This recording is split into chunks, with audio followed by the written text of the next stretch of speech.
অনু audio films YouTube চ্যানেলে আপনাদেরকে স্বাগত।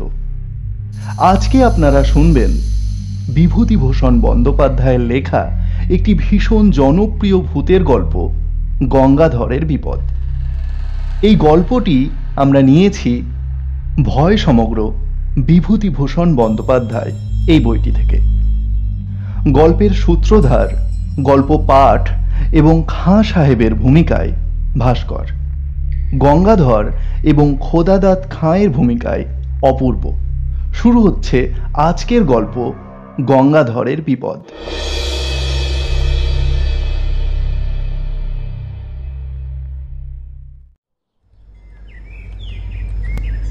অনেক দিন আগের কথা। কলকাতায় তখন ঘোড়ার ট্রাম চলে। সে সময় মশলা পোস্তায় গঙ্গাধর কুণ্ডুর ছোটোখাটো একখানা মশলার দোকান ছিল। গঙ্গাধরের দেশ হুগলি জেলা, চাঁপাডাঙ্গার কাছে। অনেক দিনের দোকান। যে সময়ের কথা বলছি, গঙ্গাধরের বয়স তখন 50-এর ওপর। কিন্তু শরীরটা তার ভালো যাচ্ছিল না। নানা রকম অসুখে ভুগত প্রায়। তার উপর ব্যবসায় কিছু লোকসান নিয়ে লোকটা একেবারে মশরে পড়েছিল। দোকান ঘরের ভাড়া 2 মাসের বাকি, মহাজনদের দেনা ঘাড়ে। দুপুরবেলা দোকানে বসে থেলো হুঁকো হাতে নিয়ে নিজের অদৃষ্টের কথা ভাবছিল। আজ আবার সন্ধ্যের সময় গোমস্তা ভাড়া নিতে আসবে বলে শাসিয়ে গিয়েছে। কি বলা যায় তাকে? এক পুরনো পরিচিত মহাজনের কথা তার মনে পড়ে গেল। তার নাম খোদাদাত খাঁ। পেশোয়ারি মুসলমান, মেটে বুর্জে থাকে। আগে গঙ্গাধরের লেনদেন ছিল তার সঙ্গে। কয়েকবার টাকা নিয়েছে, শোধও করেছে। কিন্তু সুদের হার বড় বেশি বলে ইদানিং বছর কয়েক গঙ্গাধর সেদিকে যায়নি। ভেবেচিন্তে সে মেটে বুর্জেই রওনা হলো। সুদ বেশি হলেও আর উপায় কি? টাকা না আনলেই নয় আজ সন্ধ্যের মধ্যে। মেটে বুর্জে গিয়ে খোদাদাত খাঁয়ের নতুন বাসা খুঁজে বের করতে টাকা নিতে দেরি হয়ে গেল। খিদিরপুরের কাটিগঙ্গা পার হয়ে এসে ট্রাম ধরবে। হনহন করে হেঁটে আসছে।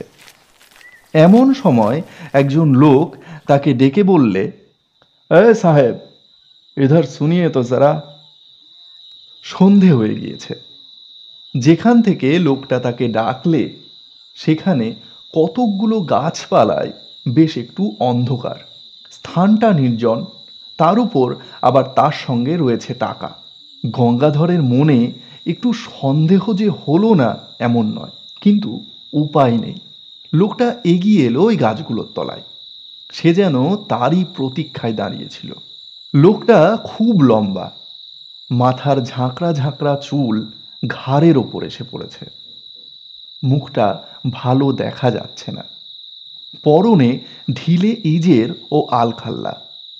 সে কাছে এসে সুর নিচু করে হিন্দিতে ও ভাঙা বাংলায় মিশিয়ে বললে, বাবু, সস্তায় মাল কিনবেন?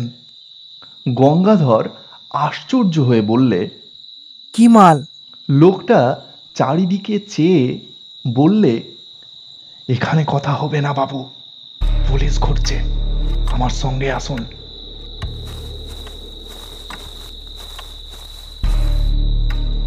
ঝুপসি গাছের তলায় এক জায়গায় অন্ধকার খুব ঘন।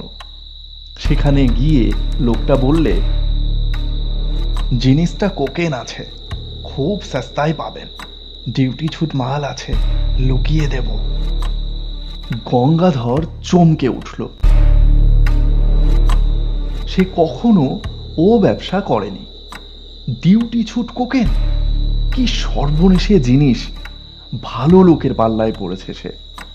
না, সে কিনবে না। লোকটা সম্ভবত পাঞ্জাবি মুসলমান, বাংলা বলতে পারে, তবে বেশ একটু বাঁকা। অনুনয়ের সুরে বললে, আপনি নিন বাবু, আপনার ভালো হবে, সিকি করিতে দেব। আমার মুশকিল হয়েছে কি, আমি মাল বিক্রির লোক খুঁজে পাচ্ছি না। ঘুরে ঘুরে বেড়াচ্ছি কত জায়গায়, আবার সব জায়গায় তো যেতে পারি নে, পুলিশের ভয় তো আছে। কেউ কথা কইছে না আমার সঙ্গে, সেই হয়েছে আরো মুশকিল। হঠাৎ শহরে এত পুলিশের ভয় হলো যে কেন বাবু, তা বুঝি নে। আগে যারা এই ব্যবসা করতো আমার সঙ্গে, তাদের কাছে যাচ্ছি, তারা আমার দিকে চেয়েও দেখছে না। আপনি গড় রাজি হবেন না বাবু, মাল দেখুন, পরে দাম দস্তর হবে। লোকটার গলার সুরে একটা শক্তি ছিল। গঙ্গাধরের মন খানিকটা ভিজল। কোকেনের ব্যবসাতে মানুষ রাতারাতি বড়লোক হয়েছে বটে, বিনা সাহসে বিপদ এড়িয়ে চলে বেড়ালে কি লক্ষ্মীলাভ হয়? দেখাই যাক না। হঠাৎ গঙ্গাধর চেয়ে দেখলে যে লোকটা নেই সেখানে। এই তো দাঁড়িয়েছিল, কোথায় গেল আবার? পাছে কেউ শোনে এই ভয়ে বেশি জোরে ডাকতেও পারলে না। চাপা গলায় বাঙালি হিন্দিতে ডাকলে, কোথায় গিয়া ও খাঁ সাহেব? এদিক ওদিক চাওয়ার পর সামনে চাইতেই দীর্ঘাকৃতি আলখাল্লাধারী খাঁ সাহেবকে দাঁড়িয়ে থাকতে দেখা গেল। গঙ্গাধর বললে, জলদি চলো, অনেক দূর জানে হোগা। কি একটা যেন ঢাকবার জন্য লোকটি প্রাণপণে চেষ্টা করছে। বললে, আমার সঙ্গে এসো, মাল দেখবে। দুজনে কাটি গঙ্গার ধার ধরে অনেক দূর গেল। যে সময়ের কথা বলছি তখন ওদিকে অত লোকজন ছিল না। মাঝে মাঝে জোয়ার নেমে যাওয়াতে বড় বড় ভর ও নৌকো কাদার ওপর পড়ে আছে। দু একটা করাতের কারখানা, তাও দূরে দূরে। জলের ধারে নোনা চাঁদা কাটার বন, পিছনে অনেক দূরে খিদিরপুর বাজারের আলো দেখা যাচ্ছে। পথে যেতে যেতে খাঁ সাহেব অদ্ভুত একটা প্রশ্ন করলেন। গঙ্গাধরের দিকে চেয়ে বললেন, আমায় দেখতে পাচ্ছ তো? কেন পাবো না? এমন বয়স এখনো হয়নি যে এই সন্ধেবেলাতেই চোখে ঠাওর হবে না। একবার গঙ্গাধর জিজ্ঞেস করল, তোমার ডেরা কোথায় খাঁ সাহেব? লোকটা চৌকিতে পিছনে ফিরে সন্দিগ্ধ দৃষ্টিতে চেয়ে বললে, কেন, সে তোমার কি দরকার? পুলিশে ধরিয়ে দেবে ভেবে থাকো যদি, তবে ভালো হবে না যেন। মাল দেব, তুমি টাকা দেবে, মাল নিয়ে চলে যাবে। আমার বাসার খোঁজে তোমার কি কাজ? লোকটার চোখের চাউনি অদ্ভুত। গঙ্গাধর অস্বস্তি বোধ করল। খুব ভালো দেখা যায় না, কিন্তু ওর দুই চোখে যেন ইস্পাতের ছুরি ঝলসে উঠল। না, তার সঙ্গে টাকা রয়েছে। এই অবস্থায় একজন সম্পূর্ণ অপরিচিত অজ্ঞাত কুলশীল লোকের সঙ্গে একা এই সন্ধেবেলাতে সে এত দূর এসে পড়েছে। লোভে মানুষের জ্ঞান থাকে না, তার ভেবে দেখা উচিত ছিল। কিন্তু যখন এসেইছে তখন আর চারা নেই। বিশেষত সে যে ভয় পেয়েছে, এটা না দেখানোই ভালো। দেখালে বিপদের সম্ভাবনা বাড়বে বই কমবে না। ছুরি বার করে বসলে তখন আর উপায় থাকবে না। অনেক দূরে গিয়ে মাঠের মধ্যে একটা গুদাম ঘর। একটা গাছের গুঁড়ি পড়ে আছে গুদাম ঘরের দরজা থেকে একটু দূরে। তার উপর গঙ্গাধরকে বসতে বলে লোকটা কোথায় চলে গেল। গঙ্গাধর বসে চার ধারে দেখলে গুদাম ঘরের আশেপাশে সর্বত্র আগাছার অনুচ্চ জঙ্গল। নিকটে কোথাও লোকজনের সারা শব্দ নেই। অন্ধকার হলেও মাঠের মধ্যে বলে অন্ধকার তত ঘন নয়। সেই পাতলা অন্ধকারে চেয়ে দেখে গঙ্গাধরের মনে হলো গুদাম ঘরটা বেশ পুরনো এবং যেন অনেক কাল অব্যবহার্য হয়ে পড়ে আছে। বাঁশের বেড়া খসে পড়েছে জায়গায় জায়গায়, চালের খোলা উড়ে গিয়েছে মাঝে মাঝে। সামনের দোরটা উই ধরা, ভেঙে পড়তে চাইছে যেন। গঙ্গাধরের কেমন একটা ভয় হলো। কেন সে এখানে এসেছে এই সন্ধেই? এরকম জায়গায় একা মানুষে আসে, বিশেষ করে এতগুলো টাকা সঙ্গে করে? সে আসতো না কখনোই। সেই কলকাতায় আজ নতুন নয়, তার উপরে ঝুনো ব্যবসাদার। বাংলাদেশ থেকে সে নতুন আসেনি। ওই লোকটির কথার সুরে কি জাদু আছে। গঙ্গাধরকে যেন টেনে এনেছে, সাধ্য ছিল না সে ছাড়ায়। এ কথা এখন তার মনে হলো। হঠাৎ অন্ধকারের মধ্যে খাঁ সাহেবের মূর্তি দেখা গেল। লোকটার আসা যাওয়া এমন নিঃশব্দ ও অদ্ভুত ধরনের, যেন মনে হয় অন্ধকারে ওর চেহারা মিলিয়ে গিয়েছিল, আবার ফুটে বেরুল। কোথাও যে চলে গিয়েছিল এমন মনে হয় না, পাকা আর ঝুনো খেলোয়াড়। খাঁ সাহেব দৌড় খুলে গুদাম ঘরে ঢুকল। গঙ্গাধরকেও যখন পিছনে আসতে বললে, তখন ভয়ে গঙ্গাধরের হাত পা ঝিমঝিম করছে, বুক ঢিপ ঢিপ করছে। এই অন্ধকার গুদাম ঘরের মধ্যে নিয়ে গিয়ে ওই লোকটা ওর ওই লম্বা হাতে গলা টিপে ধরবে, কিংবা বুকে ছুরি বসাবে, সেই ফন্দিতে এতদূর ভুলিয়ে এনেছে। লোকটা নিশ্চয়ই জানতো যে তার কাছে টাকা আছে, অনুসন্ধান রেখেছিল। কে জানে খোদাদাত খায়ের দলের লোক কিনা। গঙ্গাধরের কপালে বিন্দু বিন্দু ঘাম দেখা দিল। একবার সে ভাবলে দৌড়ে পালাবে, কিন্তু সে বুড়ো মানুষ, ওই জোয়ান পাঞ্জাবি মুসলমানের সঙ্গে দৌড়ের পাল্লায় তার পক্ষে পেরে ওঠা অসম্ভব। কলের পুতুলের মতো গঙ্গাধর গুদাম ঘরের মধ্যে ঢুকল। আশ্চর্য, গুদামের দিকের দেওয়ালটা যে একেবারে ভাঙা। গুদামের সর্বত্র দেখা যাচ্ছে সেই অস্পষ্ট অন্ধকারে। এক জায়গায় দুটো খালি পিপে ছাড়া কোথাও কিছু নেই। মাকড়সা জাল সর্বত্র, অন্ধকারে দেখা যায় না বটে, কিন্তু নাকে মুখে লাগে। একটা কিরকম ভ্যাপসা গন্ধ গুদামের মধ্যে। মেঝেটা স্যাঁতসেঁতে, মনে হলো কত কাল এর মধ্যে যেন মানুষ ঢোকেনি।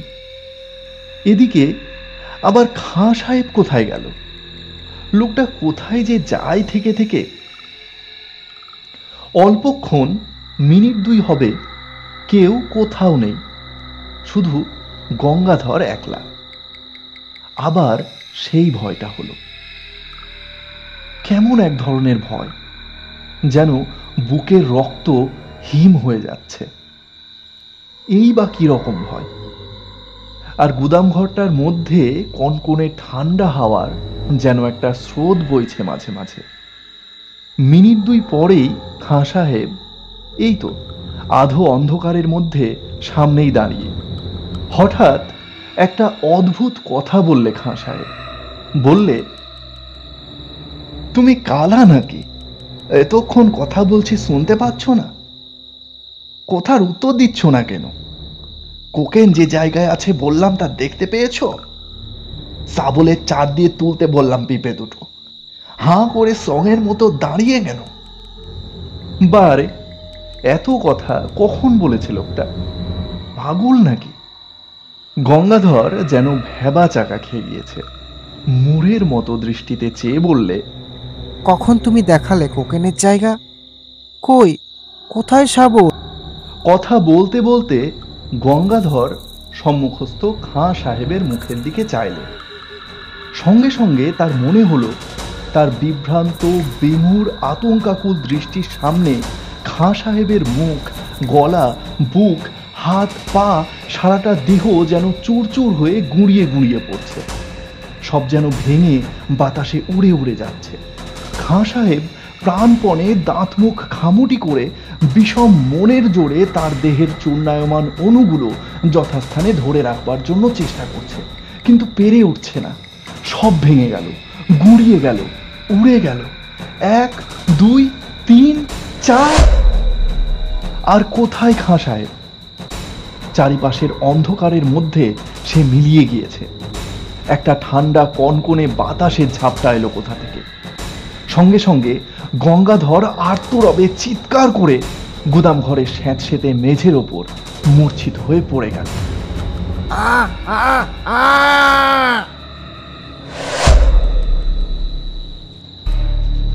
একটা দেশি ভর কাছে কোথাও বাঁধা ছিল। তার মাঝিরা এসে গঙ্গাধরকে অচেতন অবস্থায় তাদের ভরে নিয়ে যায়। তারাই তাকে দোকানে পৌঁছে দেয়। গঙ্গাধরের টাকা কড়ি ছিল, কানা কড়িও খোয়া যায়নি। তবে শরীর শুধরে উঠতে সময় নিয়েছিল। অনেক দিন পর্যন্ত অন্ধকারে সে একা কিছুতেই থাকতে পারত না। মাস দুই পরে মেটে বুরুজে খোদাদাদ খাঁর কাছে টাকা শোধ দিতে গিয়ে গঙ্গাধর টাকা নিয়ে যাবার দিন কি ঘটনা ঘটেছিল সেটা বললে। খোদাদাদ খাঁ গল্প শুনে গম্ভীর হয়ে গেল। খানিকক্ষণ চুপ করে থেকে বললে, সাউজি, ও হলো আমির খাঁ। চোরা কোকেনের খুব বড় ব্যবসাদার ছিল। আজ থেকে বছর 15 আগেরকার কথা। রমজানের মাসে বেশ কিছু মাল হাতে পায়। তোক্তাঘাটের কাছে একখানা জাহাজ ফিরেছিল। সেখান থেকে রাতারাতি সব মাল সরিয়ে ফেলে। জাহাজের লোকেদের সঙ্গে শহর ছিল। কোথায় সে মাল রাখতো কেউ জানতো না। সেই মাসের মাঝামাঝি সে খুন হয়। কে বা কারা খুন করলো জানা যায়নি, কেউ ধরাও পড়েনি। তবে দলের লোকে তাকে খুন করেছিল এটা বোঝা কঠিন নয়। এই পর্যন্ত আমির খাঁর ঘটনা আমি জানি। আমার মনে হয় আমির খাঁ সেই থেকে ঘুরে বেড়াচ্ছে তার মাল বিক্রি করার জন্য। ওর পুরনো কোকেনের বক্স হচ্ছে ওর দোষকের বোঝা। তা বাবু, সে গোদাম ঘরটা কোথায় তুমি দেখাতে পারবে? গঙ্গাধর অন্ধকারে কোথা দিয়ে সেখানে গিয়েছিল তা তার মনে নেই। মনে থাকলেও সে যেত না। পথে আসতে আসতে গঙ্গাধরের মনে পড়ল পুরনো ভাঙা গুদাম ঘরটার অস্পষ্ট অন্ধকারের মধ্যে আমির খাঁয়ের মুখের সেই হতাশ ও অমানসিক চেষ্টা করেও হেরে যাবার দৃষ্টিটা। হতভাগ্য এতদিনেও কি বোঝেনি সে মারা গিয়েছে? কে উত্তর দেবে? ভগবান তার আত্মাকে শান্তি দিন।